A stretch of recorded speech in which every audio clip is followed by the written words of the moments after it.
Okay, In 0.4 miles, turn left on Lake Tahoma Road. I was on 221, and you have to turn off at 221 on the North Carolina 80, which is what this road is, we'll follow this all the way to the campground.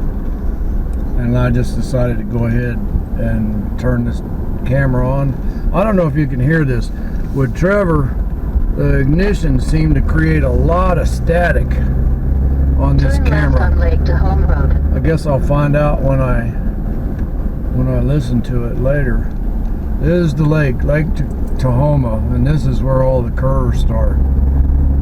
We're going to go up. Drive 15 miles on Lake Tahoma Road. Shut up, Garmin. It wasn't even a turn there. The road goes to the left, and this thing, watch it tell me to go to the right.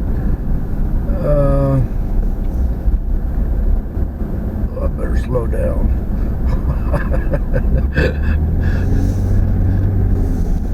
Oh my God.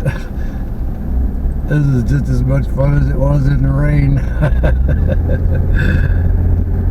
In the rain, you'd see taillights coming at you, and then it'd dawn on you that it was yours because the turns are so tight. We're going up in elevation 2,500 feet in less than, it's about 8 miles from where this lake actually started till we get to the top of the.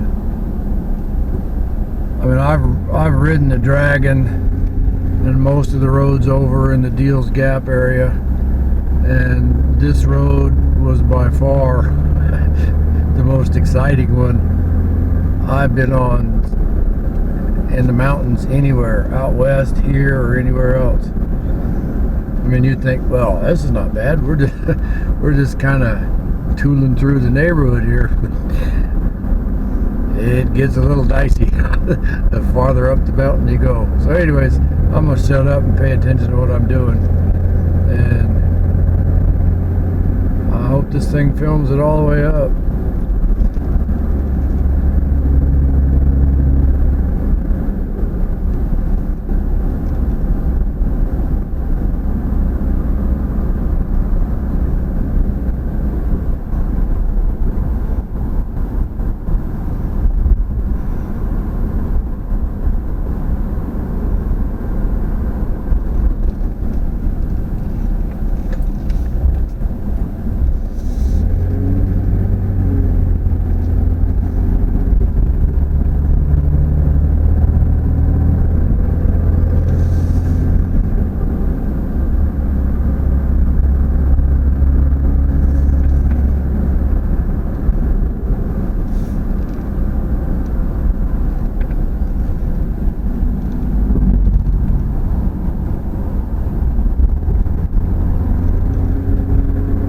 Pretty good hint when you see the locals going slow.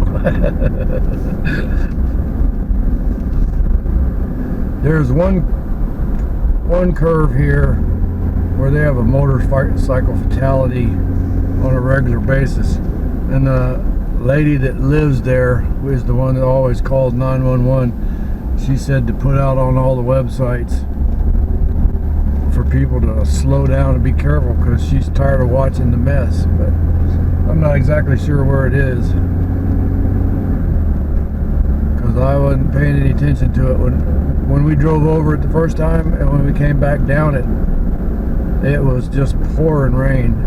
The only bad thing about this road as far as bikes that I can see is that there are some gravel and stuff gets washed out wherever there's a driveway comes into the road.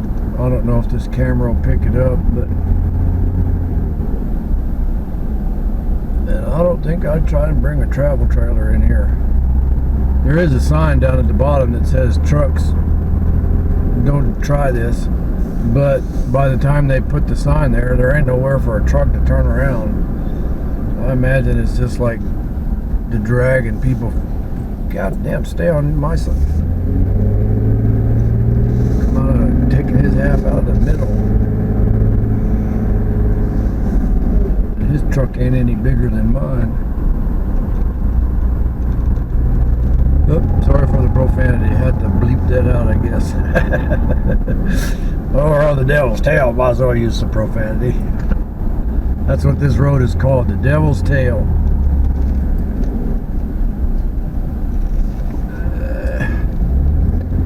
And the shadows and stuff play tricks on your eyes, coming in and out of the shadows.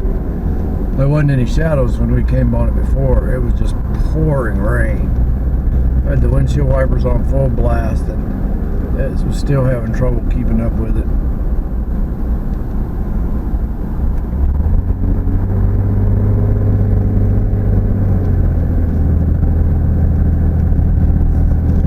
You get driving along, and then you think, man, I can't hear nothing, and then it dawns on you, your ears need to pop. 2,500 feet in elevation we're going up. At least it ain't raining like it was last time. I sure hope the ignition on this thing doesn't drown out my witty repartee with static like Trevor did.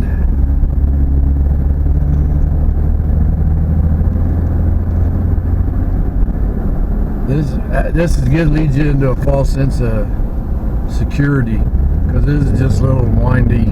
You know, there's some sharp turns in it and stuff. But wait till we get into the switchbacks.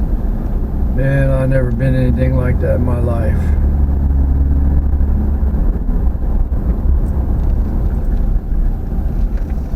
And I did meet heavy equipment coming down it in the rain last time. You gotta be careful, I guess, because in some places there ain't no shoulder, like right there. You could drop a tire off in that if you're not careful. I was acutely aware of that kind of stuff when we were in Trevor. They come around the corner in your lane.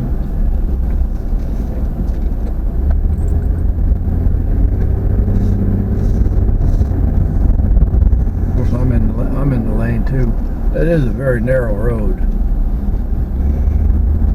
The only way you can stay anywhere remotely in your lane is to look way down and drive, aim towards the center of the road way down in front of you. God bless America.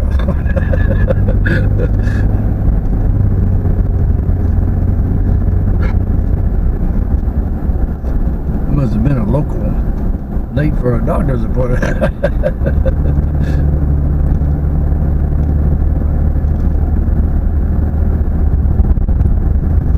This is pretty country up through here. All kinds of cabins, and they got travel trailers that they rent out as cabins. I forget what the name of it is. I can't. Something C campground. You can't really take your eyes off the road for a second around here. If you see it coming up on it, you might get a glimpse of it,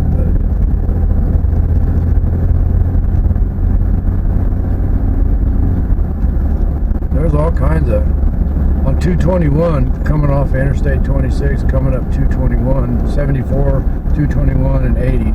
That's how I came up this way. There's all kinds of camps up there, campgrounds, RV parks, and I guess the big claim to fame is panning for gold. There must be a lot of gold in the hills up here. I mean, I know there was a gold rush in North Carolina at one time, but they had all kinds of places there where you can buy dirt and pan for gold.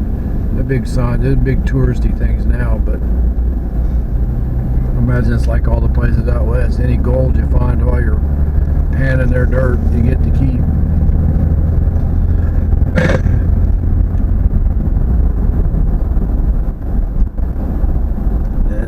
The forest might take over the road.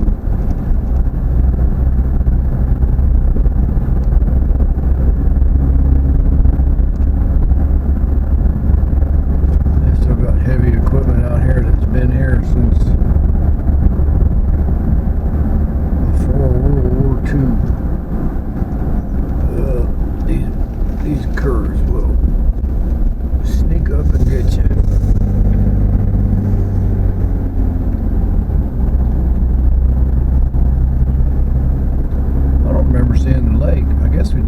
past it.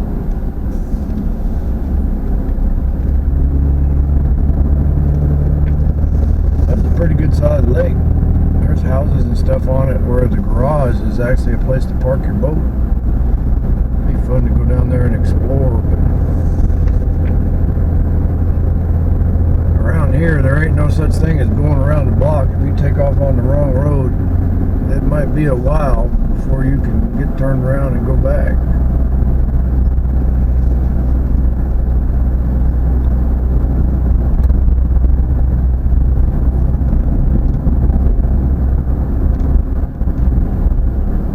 Believe it or not, this truck is taking this hill mostly in 5th gear. Every now and then it downshifts into 4th, but I'm doing 40 miles an hour. I don't know what the speed limit was, but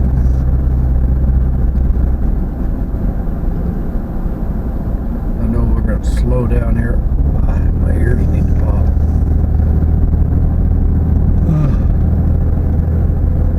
Think about it. We've dropped 8 degrees since we left that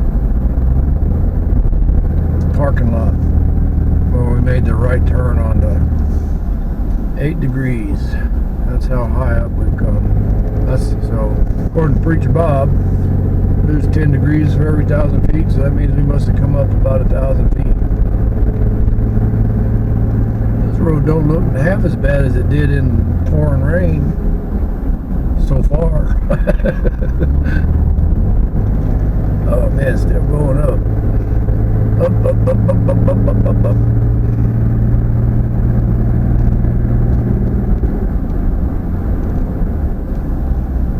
Yeah. Oh, here we go. ANC left. Oh, there's some of these damn switchbacks. Turn right back in. Right down there is where we were. I mean, we're literally going back the way we were coming. These things just switch back and forth and back and forth. When it's raining and dark, the only thing you can see on this stuff is headlights. So you see a headlight coming at you, but it's not even on your chunk of the road. It's one switchback down or 2 switchbacks up. Oh, my ears. Oh, there we go. Oh, come on, truck. Keep going. Don't quit on me now.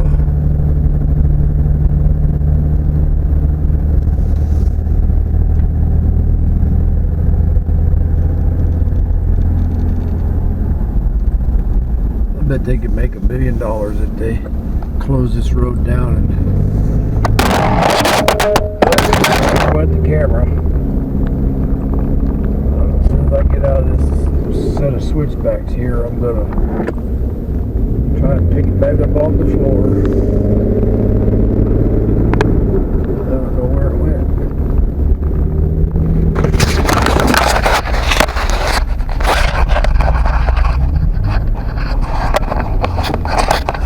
I guess we just have to cut that out.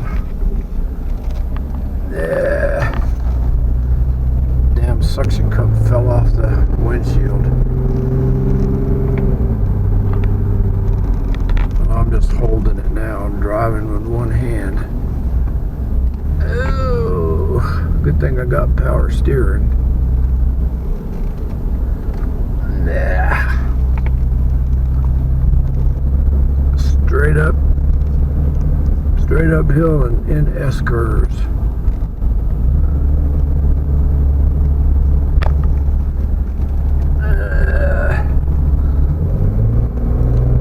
We had to downshift into 2nd. I'm gonna throw this stupid windshield thing away. It doesn't work. There's no place on this dash that you can make it stick. Oh boy, this hill is back down to 3rd.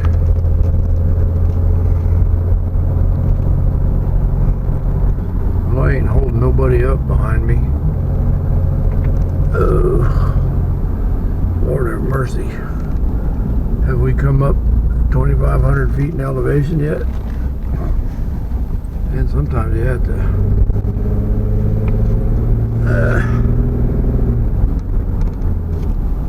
this is the part that was really fun when it was pouring rain. And my ears popped again.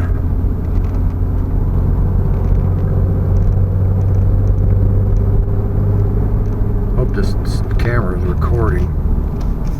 I'm gonna be upset if it's not.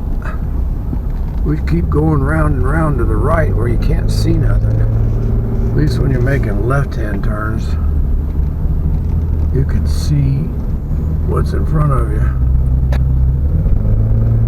Yep, second gear again. Yeah, nothing's overheating. I guess we're doing all right. Oh, look, a straight stretch. Another one to the right. These are scary because you can't see what's coming. Oh, I remember this turn. I remember this turn when it was raining Trevor, because it's got an incline into it. Trevor skipped a little bit. Scared me a little bit. The back end rear wheels hopped a little bit going around that curve in the rain. Okay. Yeah, here we go. Back on top of ourselves again.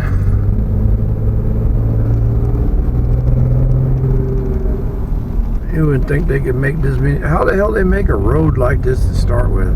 That must have been following a deer trail or something.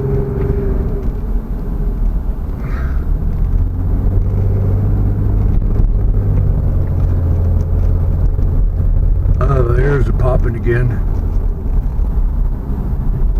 Okay, zig to the left, zag to the right. At least this one, there's not a rock. Recalculating. Not a rock face. Please drive to highlighted route. Oh, shut up. Drive 6.1 miles on Lake to Home Road.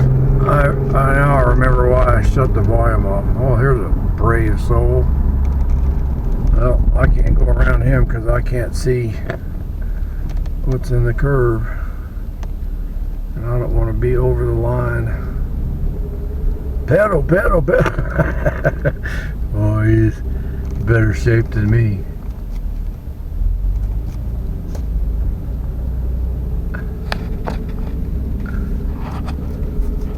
I can't see to get around him. And I definitely don't want to be over it. Okay, now we're going around him.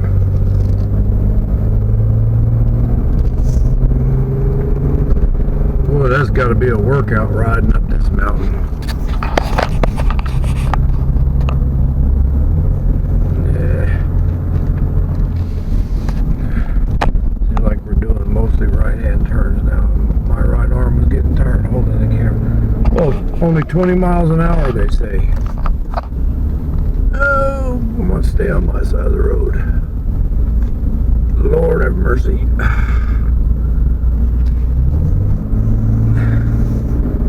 We weren't even doing 20 miles an hour. We were doing more like 15.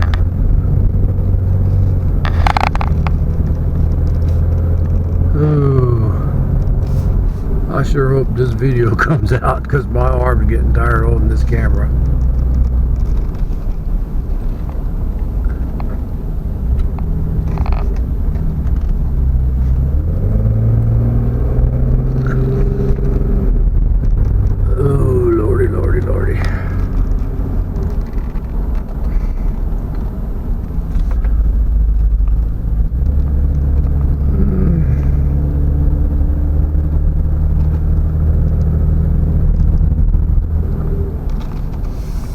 Okay, right hand turn on back onto your tail. I think we had to drop. Well, we made it in second. Very hard to do that one-handed.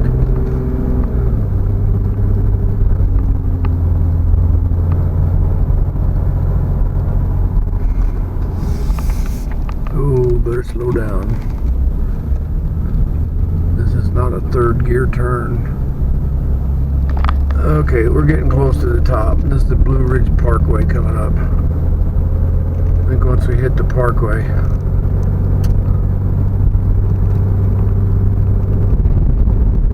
There goes some intrepid souls.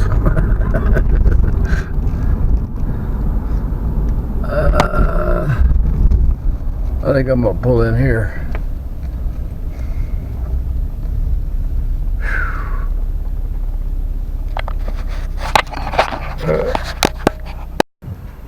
Probably can't see none of this spectacular view here.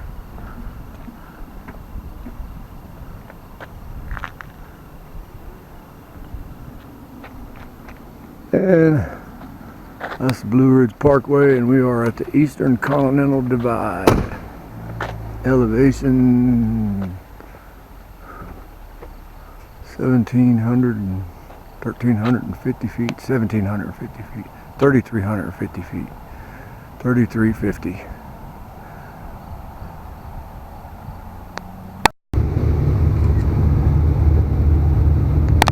Okay, we're back on the road again.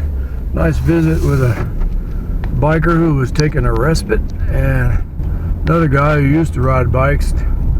They had a bad wreck with one. Yeah, it looks like we're on the downhill side. Must be, since we passed the Continental Divide. We're not that far, 5 miles from where we're supposed to be going. But here's where you try not to get going too fast. There was a bunch of bikes came by, a couple gull wings and stuff. They're headed back down the way we came up. You could do this, but tell you what, you better have slow speed handling down, because when you get in those switchbacks back there, there ain't no room for errors. I think down here at the bottom when we run into the river, the South Toe River's off on the left somewhere. We pick it up within, but the campground we're going to is actually on the South Toe River. When I was little, 50 some years ago, I don't remember none of this stuff. And here's hoping there's a campsite, since we didn't make any reservations. Oh, come on.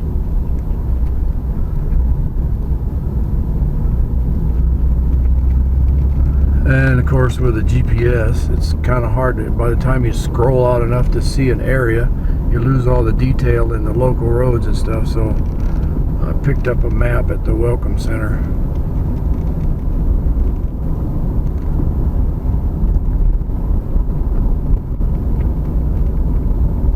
The campground is actually on both sides of the road, but the pay box is down on the lower section.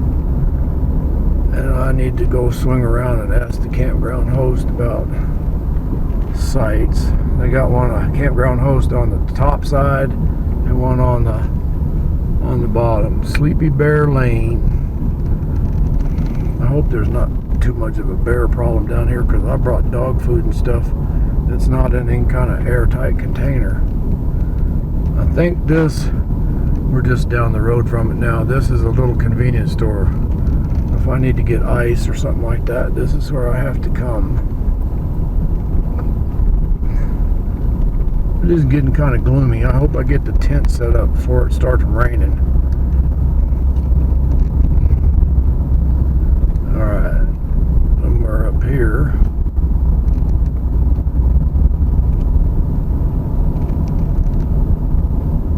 Well, there's a motel, I guess. If it gets too rainy, we can come back up here and rent a room.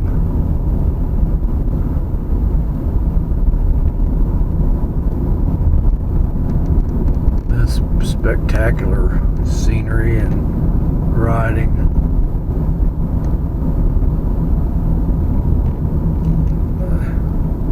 This still says 3 miles to the campground.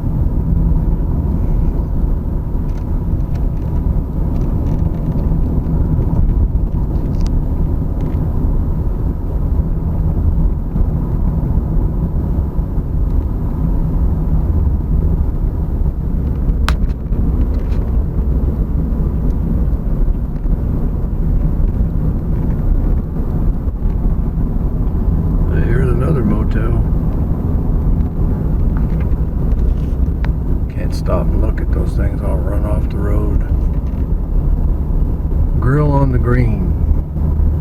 I guess, oh, it's a golf course. I don't ever remember being a golf course down here neither. I guess if I get hungry for something besides camp food, I can come down here and grab something to eat.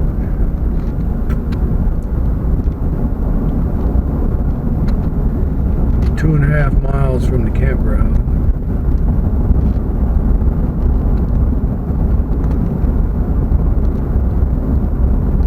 Oh, you can actually see stuff down here now when it's not around. I didn't see a golf course when we came down the first time because it was raining so hard.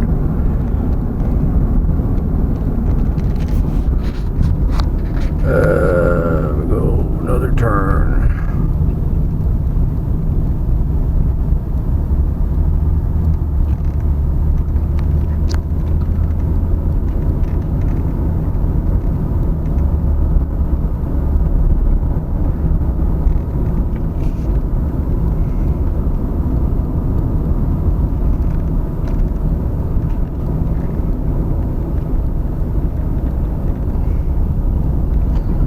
I'm up here on a Thursday because I figure if you're going to get a walk-in site, it's better to try and get it on Thursday than it is on Friday.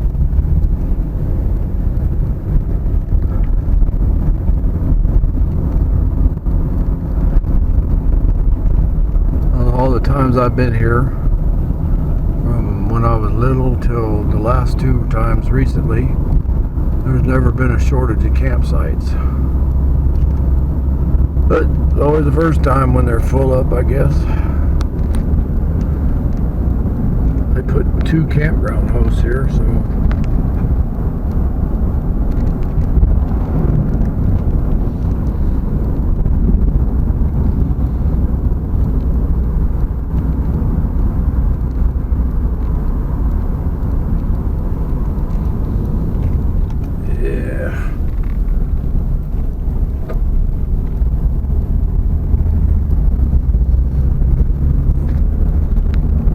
store was about 5 miles back up the road.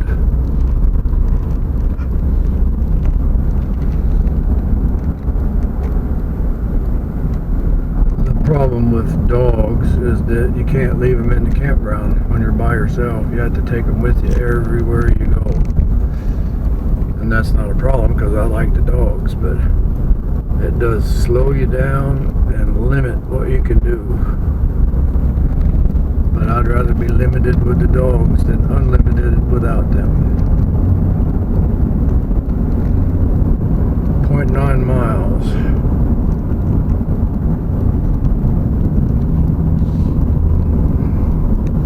Make sure I don't. I said the speed limit slows to 35. We must be coming up on the entrance. Another left-hand turn.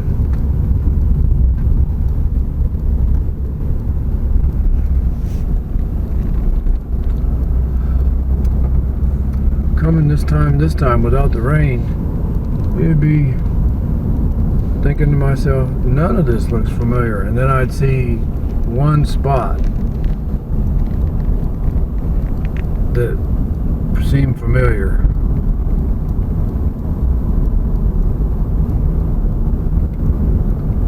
And then you drive for 10-15 miles and nothing. Is like, am I on the right road? And then you see something else that you remembered from before.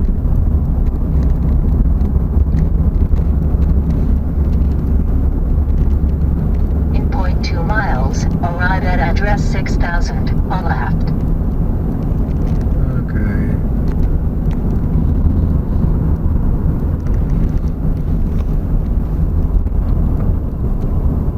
That peninsula over there. Arriving at address 6000 on left. 300 feet.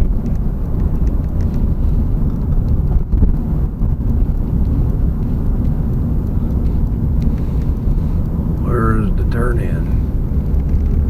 This seems like a little bit more than 300 feet. There's the river over there. Oh, I see stuff in the woods over there, so we must be there. Here we go. There it is. And that's where the camp host is. So we'll turn in here. Then you had to go, let's see, Carolina Hemlocks Campground, Pisgah National Forest.